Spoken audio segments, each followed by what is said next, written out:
ছত্তিশগড়ের বীজপুরে যে নির্মমভাবে সাংবাদিককে খুন করা হয়েছে, কেন খুন করা হয়েছে সেটা আমরা অবগত হয়েছি যে ছত্তিশগড়ে যে সরকার রয়েছে সেই সরকারের পর্দা কিন্তু ফাঁস করেছে মুকেশ চন্দ্রকর, একজন নির্ভীক সাংবাদিক ছিলেন।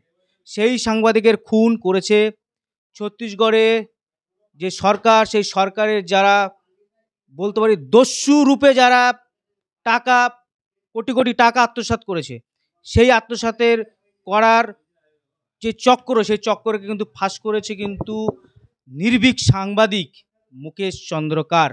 একজন সাংবাদিককে হত্যা করা হয়েছে, সারা ভারতবর্ষে মিডিয়া চুপ, কোনো তোলপাড় নেই।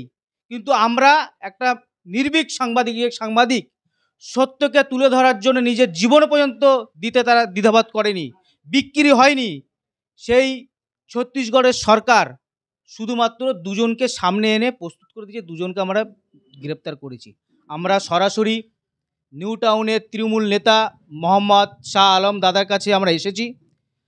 আমি প্রথমেই আলমদা বলবো যে একটা সাংবাদিক সরকারের ভালো কাজ, সরকারের খারাপ কাজ, সব কাজটাই সম্পূর্ণ বিষয়টা মানুষের সামনে তুলে ধরা হচ্ছে সাংবাদিকের কাজ। সেইখানে দাঁড়িয়ে ছত্তিশগড়ে বীজপুরে একজন নির্ভীক সাংবাদিক খুন হয়ে গেল, কি বলবেন? বিষয়টা হচ্ছে, সাংবাদিক হচ্ছে আমাদের সংবিধানের চতুর্থ স্তম্ভ, এবং সাংবাদিকতা একটা মানুষ যখন কোর্টে কাজ করছে না, প্রশাসন কাজ করছে না, বা পাবলিকের কাছে, নেতাদের কাছে হেনস্থা হচ্ছে, প্রভাবশালীর কাছে হেনস্থা হচ্ছে, তখন মানুষ কিন্তু সাংবাদিকের দ্বারস্থ হয়।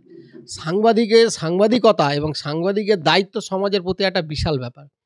দেখুন, এই সাংবাদিককে যদি তারা পছন্দ করবে না, কারা বলুন তো?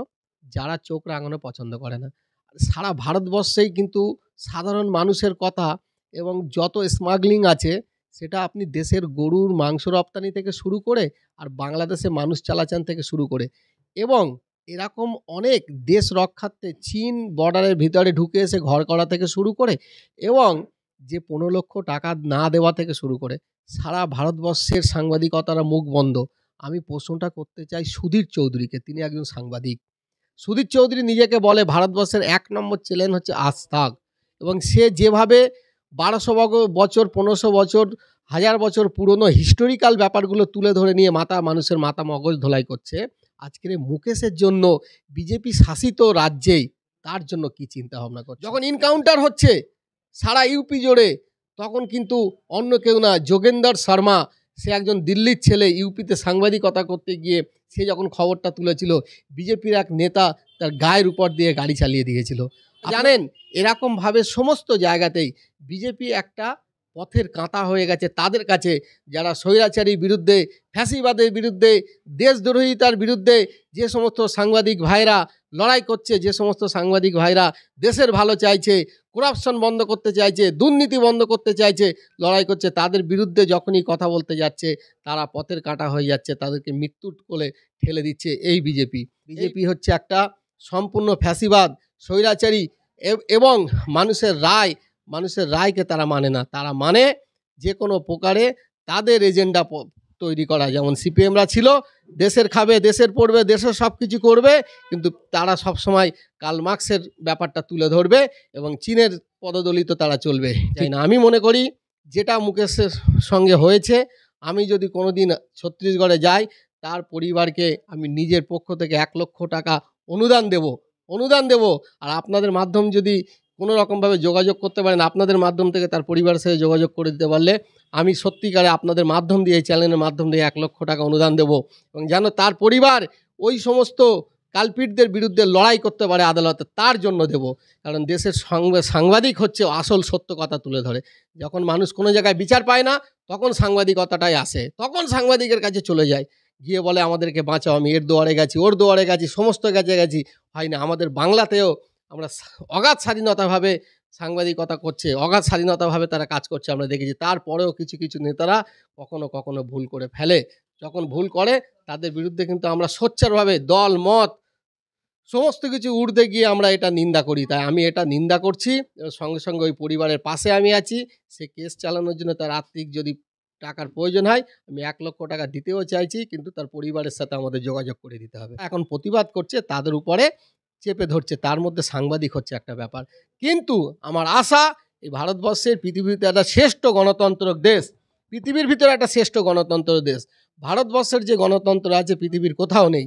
যারা এই গণতন্ত্রকে রক্ষা করতে চাইছে, তারা হলো এই দেশের সাংবাদিক এক শ্রেণী।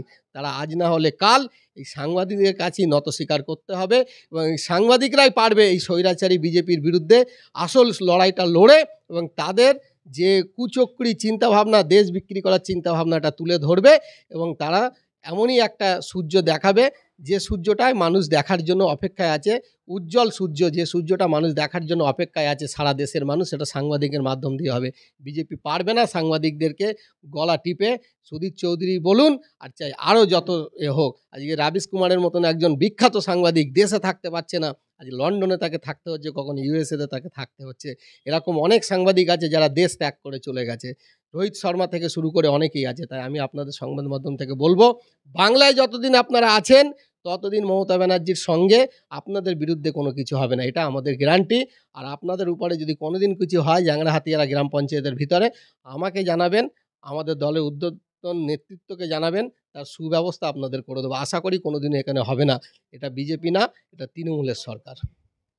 আমাদের নিউজনের ক্যামেরায় মুখোমুখি হয়ে মুকেশ চন্দ্রকারের সাহায্য তো তার মার কাছে মুকেশ চন্দ্রকারকে তো ফিরিয়ে দিতে পারবো না, কিন্তু তৃণমূল নেতা মোহাম্মদ শাহ আলম তিনি কিন্তু আইনি লড়ার জন্য কিন্তু তার পরিবারকে ১,০০,০০০ টাকার সাহায্য দেওয়ার কিন্তু ঘোষণা করলো।